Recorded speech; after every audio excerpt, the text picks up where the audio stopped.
আজকে চলে আসলাম football practice করার জন্য সকাল 6টার সময়।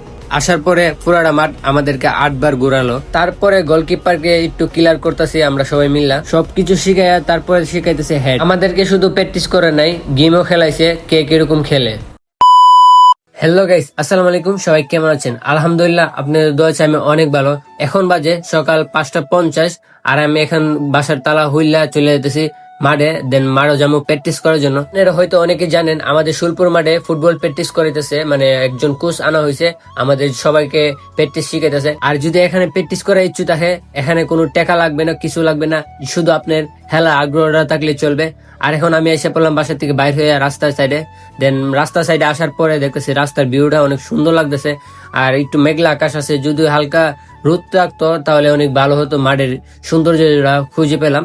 কারণ কদিন ধরে বৃষ্টি পড়তেছে, মাঠের মধ্যে সৌন্দর্য খুঁজে পেতেছি না। নম্বর হইতেছে যে আমাদের সুরপুর মাঠের মধ্যে ভালো ফালাইছিল কদিন আগে, যে ফুটবল টুর্নামেন্ট যাইছে, এটা এই জন্য আমাদের মাঠ ভালো ফালাইছে।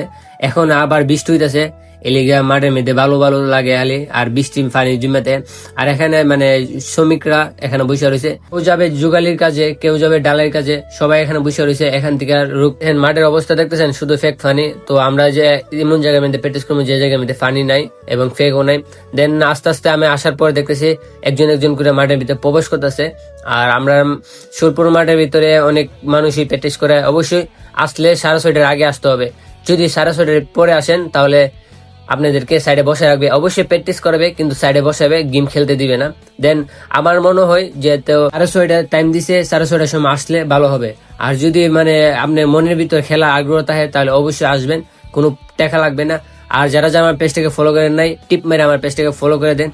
তারপরে আমরা একটু মাঠটা ঘুরাইতেছে, পুরাটা মাঠ আমাদেরকে বলছিল 8বার ঘোরার জন্য। আমরা মানে করেন নতুন তো, এই জন্য পুরাটা মাঠ 8বার ঘুরতে পারি নাই।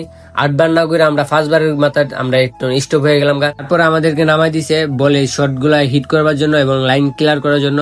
তো লাইন ক্লিয়ার করতেছে এখানে, আর আমাদের গোলকিপারও একটু ভালো খেলতেছে। তারপর আমাদেরকে দিয়ে দিছে হেড দেওয়ার জন্য, মানে যেটাকে বলে হেড দিয়ে সেটা বল ক্লিয়ার করার জন্য। এবং এটা শিখে রাখলে অনেক ভালো, আপনি যদি কর্নার শট থেকে শট দিলে এটা হেড দেওয়াটা উপকার।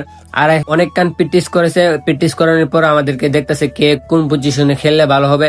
তারপর আমাদেরকে নিয়ে সবাই মিলে একটা গেম শুরু করলো। তো যারা যারা আমার ভিডিওটা দেখছেন অবশ্যই কমেন্টে বলে যাবেন, আর আপনি ছেলে মেয়েদেরকে অবশ্যই খেলার জন্য উৎসাহ দিবেন।